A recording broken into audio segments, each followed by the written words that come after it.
Rio, Vera, Paicong, dan Randy bertemu di tempat pengajian seperti biasa. Memang setiap pada asar, anak-anak mengaji di rumah Pak Soleh. Beliau adalah satu-satunya guru mengaji kala itu.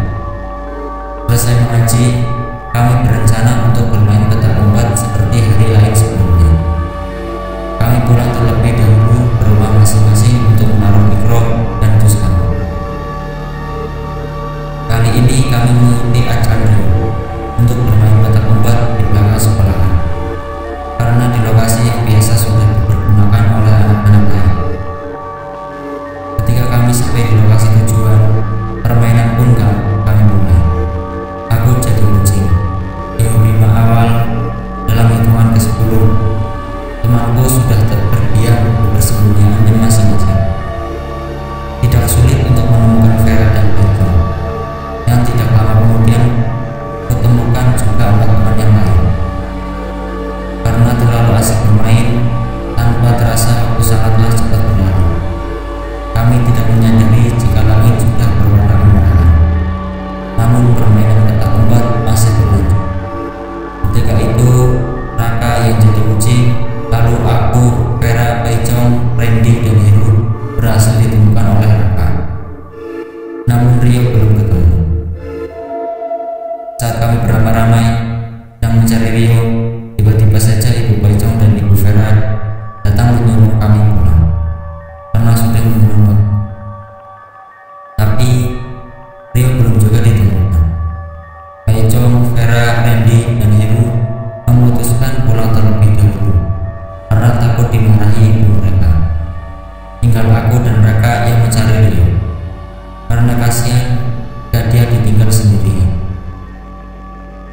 Kami berdua kembali menyisiri lokasi sambil berteriak memanggil Rio, namun tidak ada sahutan. Memang Rio selalu ngumpet di tempat-tempat yang aneh. Kemarin saja dia bersembunyi di dalam gua, sampai-sampai tidak menampakkan diri hingga beberapa kali putaran. Karena tidak muncul juga, maka aku dan Raka memutuskan mencari Rio di area sekolahan. Kami berdua pun masuk ke dalam area sekolahan. Suasana sangat gelap dan berantakan, terlihat sangat angker. Raka mendempetku saat memasuki ruang-ruang kelas yang kosong. Sebenarnya kami sangat takut, tapi secepat mungkin harus kutemukan setiap ruang kelas. Sudah kami rusuri, namun Rio juga tidak menampakkan diri. Saat sampai di toilet sekolah, tiba-tiba kami dikejutkan dengan pintu toilet yang terbuka. Aku dan Raka pun lega, karena ternyata Rio bersembunyi di toilet. Kami langsung mengantarnya pulang saat dia keluar dari toilet yang sudah usang. Namun Rio hanya diam sambil mengambil aku dan Raka. Kami bertiga pun berjalan pulang bersamaan dengan suara azan maghrib berkumandang. Saat hendak keluar dari area sekolahan, tiba-tiba Rio menghentikan langkahnya. Ketika aku bertanya, dia menjawab bahwa sandalnya ketinggalan. Aku pun baru tersadar kalau ternyata Rio tidak memakai sandal. Aku menyuruhnya agar cepat-cepat mengambil kembali sandalnya. Aku merasa sikap Rio mulai aneh. Dia yang biasanya bawel dan konyol berubah bersikap dingin seperti itu. Rio pun berjalan cepat ke toilet untuk mengambil sandalnya. Suasana maghrib membuat pandanganku terbatas karena sudah mulai gelap. Raka menggerutu ketika Rio tidak juga kembali. Aku pun mengajaknya toilet untuk menemui Rio, tapi Raka menolak. Dia merasa merinding. Berkali-kali kami berteriak memanggil, namun Rio tidak menjawab atau keluar dari toilet. Karena itulah, dengan terpaksa, akhirnya aku yang ke toilet sekolahan. Betapa kagetnya kami saat melihat Rio tidak ada di toilet. Raka menarik tanganku. Dia sangat ketakutan dan ingin lari. Suasana semakin mencekam dan mengerikan. Saat jendela-jendela di ruang kelas bergerak dengan sendirinya. Bahkan beberapa pintu terbuka dan tertutup sendiri. Bertambah menyeramkan ketika terdengar kegaduhan di dalam ruang-ruang kelas. Seperti ada suara yang memukul dan mendorong meja sangat berisik. Aku dan Raka pun berhambur berlari keluar dari area sekolahan karena sangat ketakutan. Tenaga kami kerahkan semua ketika kelebatan bayangan putih terlihat bermunculan di setiap sudut ruang kelas. Kami menuju rumah Rio dan niat menemui ibunya untuk memberitahu kejadian ini. Kami merasa lega saat sudah tiba di rumah Rio. Kami mengetuk pintu rumah yang langsung dibuka oleh ibu Rio. Kami benar-benar dibuat bingung saat melihat Rio asik makan dengan lahap dalam rumah. Bahkan dia tidak memperdulikan kedatangan kami berdua. Sedangkan ibunya hanya tersenyum tanpa bertanya apapun kepada kami. Segera saja kami berpamitan, tapi bukan jawaban yang keluar dari mulut ibu Rio, melainkan senyuman yang berubah menjadi aneh dan sangat menyeramkan. Disusul kemudian dengan tertawa sangat tidak wajar. Aku dan Raka menundukkan kepala karena takut melihat ibunya Rio, dan kejadian di luar nalar pun kami alami bersama Raka. Pada saat ibu Rio menutup pintu, kami sadar ternyata kami masih berdiri di depan toilet sekolahan dan di rumahnya. Suasana yang memulai seperti pemukiman dengan lamunan kuning di beberapa titik berubah menjadi gelap menyeramkan. Padahal yang jelas-jelas tadi aku dan Raka berlari keluar dari sekolah. Sontak saja kami lari kocar-kacir dan Raka pun ikut pulang ke rumah. Aku langsung menceritakan kejadian tadi kepada orang tuaku yang hendak berjamaah ke musola. Belum ibu merespon, datanglah ayah Raka sama ibunya Rio. Raka langsung lari memeluk ayahnya, sedangkan ibu Rio terlihat panik saat tidak melihat putranya bersama kami. Langsung saja dia bertanya kepada yang masih heran serta takut melihatnya. Masih terbayang bagaimana senyuman aneh serta suara tawanya yang sangat menyeramkan tadi. Tiba-tiba aku merasa mulutku terkunci, tidak bisa berbicara, dan kemudian terasa pusing serta mataku berkunang-kunang. Setelah itu semuanya tambah gelap. Aku kembali tersadar. Gelagapan. Terlihat ada Pak Soleh yang sedang berdiri di samping ayah dan ibu. Terlihat juga ada ayah Raka dan ibunya Rio. Ternyata aku dan Raka saat sadaranku mulai pulih dengan gemetaran, ibu Rio bertanya kepadaku tentang keberadaan putranya. Mendengar pertanyaanku dan kesaksian Raka, ibu Rio tampak keheranan dan tidak percaya. Pak Soleh langsung menanggapi dengan mengajak kita semua untuk segera bergegas mencari Rio. Kemudian Pak Soleh meminta agar ibu Rio tetap tenang, bukan dengan mengumumkan berita atas kehilangan Rio melalui tua masjid. Beliau meminta warga supaya berkumpul di rumahnya. Tidak lama berselang, warga pun berdatangan dan seperti permintaan Pak Soleh, membawa peralatan rumah tangga seperti ember, panci, gayung, wajan, dan semacamnya. Singkat cerita, setelah warga berkumpul dan Pak Soleh memimpin doa, mereka pun mulai mencari Rio dengan meminta Pak Soleh. Semua bergerak menuju sekolahan, dan berkakas mereka bahwa pun dipukul-pukul hingga menciptakan suara gaduh dan ramai. Hal itu dipercaya sebagai bagian dari ritual untuk menemukan anak-anak yang hilang secara tidak wajar. Bersahutan, para warga berteriak memanggil nama Rio, diajak pulang. Tidak terselang lama, terdengar suara tangisan Rio, tapi hanya suara tangisan saja, tidak nampak di mana keberadaannya. Dan tiba-tiba, warga yang ada Rio di dalam sekolahan lalu berhamburan keluar. Mereka bersaksi pada Pak Soleh yang berada di luar bahwa ada penampakan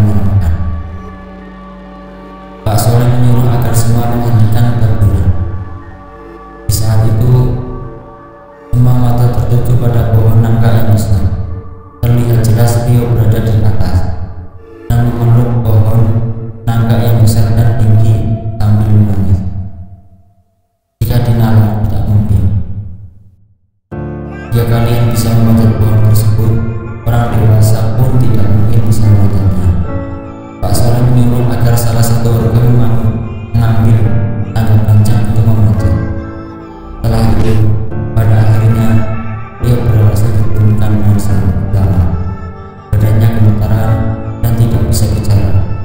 Sedangkan di sekitar mulutnya terdapat banyak lumpur. Dia segera dibawa pulang. Kemudian diberi minuman yang sudah dilakukan dua oleh pamannya. Di keesokan harinya, dia tidak main sama sekali. Dia hanya duduk menyendiri di depan rumahnya. Aku dan teman-teman mencoba menghiburnya, namun dia hanya diam saja, tanpa ekspresi, tetap hanya kosong. Hari berikutnya, dia menjadi sangat panik. Saat diajak bicara, dia hanya tersenyum. Kadang dia berlari, memutari pekarangan rumahnya sambil tertawa sendiri. Dan yang lebih aneh lagi, tiap makan, dia selalu menaburkan tanah atau bersep di atas nasinya. Aku dan kawan-kawan sangat sedih dan prihatin melihat kondisinya seperti itu. Meskipun sudah dilakukan pengobatan non-medis, namun kondisinya belum juga membaik. Pak Soleh sendiri hanya meminta pihak keluarga supaya terus berdoa untuk kesembuhan beliau. Selama 6 bulan, kondisi Rio tetap seperti itu. Sampai tiba di suatu hari, ada seorang pendatang ke kampung. Namanya adalah Koh Hanif, yang berasal dari Bandung.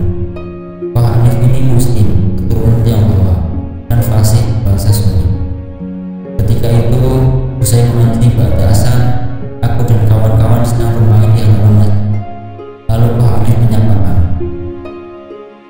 Perbincangan kami mengarah pada tempat yang akan di kampungku, dan akhirnya membahas soal Rio.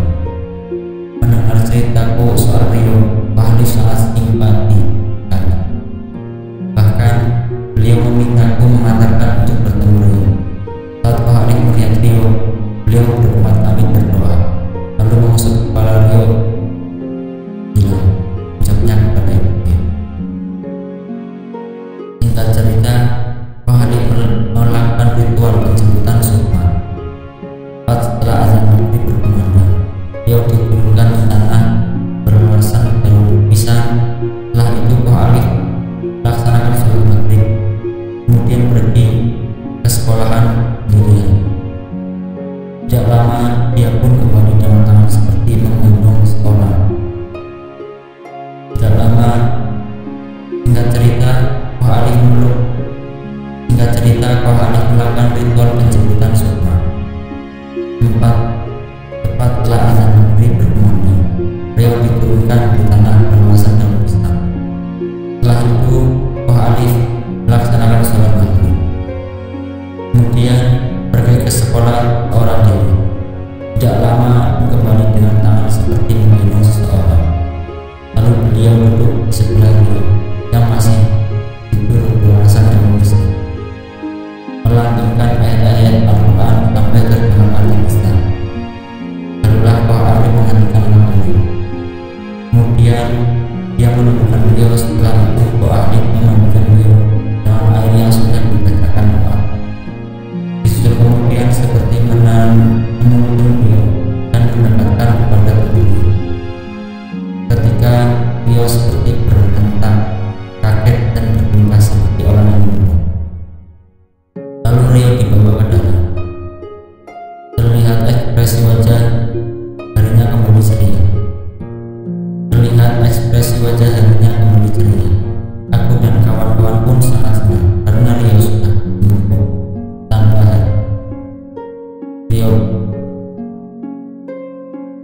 Aku dan kawan-kawan pun sangat senang karena Rio sudah sembuh tanpa hari. Rio pelan dan tubuh istirahat. Keesokan harinya, aku dan kawan-kawan menghubungi Rio yang terlihat sudah kembali seperti biasa. Rio menceritakan bahwa sore itu saat bermain petak umpet, dia bersembunyi di toilet sekolah. Di sanalah dia didatangi dan disuapi oleh ibunya dengan mie goreng kesukaannya yang rasanya sangat enak. Tapi yang aneh, mie goreng tersebut tidak membuat kenyang. Dia meminta ibunya agar